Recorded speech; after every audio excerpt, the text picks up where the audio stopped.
mamshis! Kumusta po kayo dyan mga mamshis? Sana po ay nasa mabuting kalagayan po tayong lahat at naway gabayan tayo sa ating mahal na Panginoon na sana ay maging maayos lahat ang ating mga buhay-buhay. In today's video mga mamshis, ay ipapakita ko sa inyo kung paano ko inalagaan pagpalaki sa aking dibdib. Yan mga mamshis. Ituturo ko sa inyo mga mamshis kung paano ko ito nagawang maalagaan ito at pinanatiling malusog. Pakita ko sa inyo kung anong ginagawa ko upang manatiling malusog ang aking dibdib. Tara na! Kung bago ka pa lang sa aking channel, ay inaanyayahan ko kayong i-like at i-subscribe ang aking YouTube channel at i-press niyo na rin yung bell button para lagi kayong updated sa mga bago kong video na i-upload. I-share ko lang sa inyo mga mamshis kung paano ko ito inalagaan. Actually mga mamshis ay talagang malaki na to talaga siya.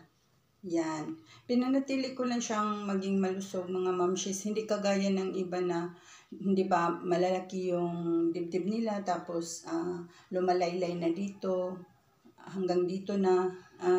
Itong sa akin mga mamshis, pinanatili ko siyang maging matipuno mga mamshis at maging malusog sa pamamagitan ng pag-exercise. Ituturo ko sa inyo mga mamshis kung anong exercise ang ginawa ko upang magiging malusog to at hindi siya naglalaylay mga mamshis. Ito lang ginawa ko mga mamshis.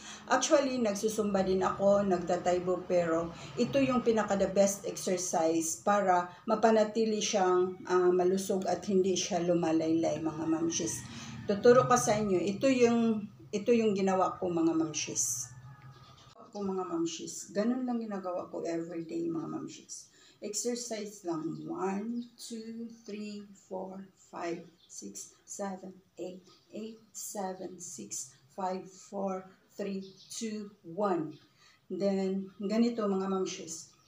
1, 2, 3, 4, 5, 6, 7, 8, 8, 7, 6, 5, 4, 3, 2, and 1. Ipipress lang ninyo ang muscles ninyo mga mamshis, ganito, to. Ipipress ninyo yung mga muscles para yung muscles din dito ay na-press din siya. Para siyang na-compress ba siya. Yan o. Ganon. Yan mga mamshis. Tingnan nyo yung mga mamshis. Everyday. Ganito lang mga mamshis ang ginawa ko everyday. Ito lang ang exercise, napakasimpleng exercise nito mga mamshis, pero ang laki ng impact mga mamshis sa dibdib natin kasi na-press yung mga natin dito sa dibdib. Mga yan, tingnan nyo mga mamshis, na-press yung mga ugat-ugat natin doon sa yan. Gawin lang ito every morning mga mamshis, kahit 20 minutes to 30 minutes lang ginawa natin to. Yan. Then, ganito mga mamshis. Press lang yung ating mga muscles para yung mga muscles natin sa ating dibdib ay na-press din siya at nanatili siyang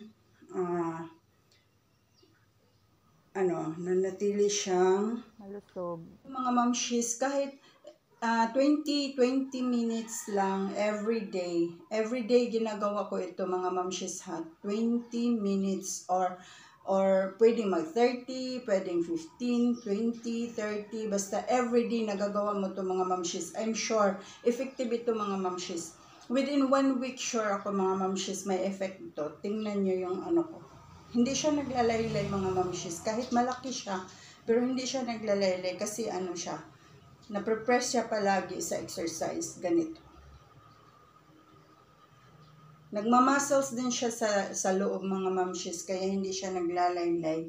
Tingnan nyo. Yun lang ang sekreto ko mga mamshis kung bakit napanatili ko siyang malusog at hindi siya naglalaylay lagi, na masyadong naglalaylay mga mamshis. Napanatili ko siyang malusog at hindi siya masyadong naglalaylay. Diba, tayong mga mama na, tayong mga ina na, ay nagpapadidi tayo ng ating mga anak. Syempre, yung ating mga, yung ating mga dibdib ay minsan lumalaylay na at hindi naalagaan. So, kahit nasa bahay lang tayo, pwede nating maalagaan yung ating mga dibdib na hindi siya lumalaylay kahit nagpapasuso tayo ng ating mga anak. So, yun lang ang aking sikreto mga mamshis kung bakit nanatili siyang malusog ang aking dibdib. Tingnan nyo mga mamshis, oh. Yan.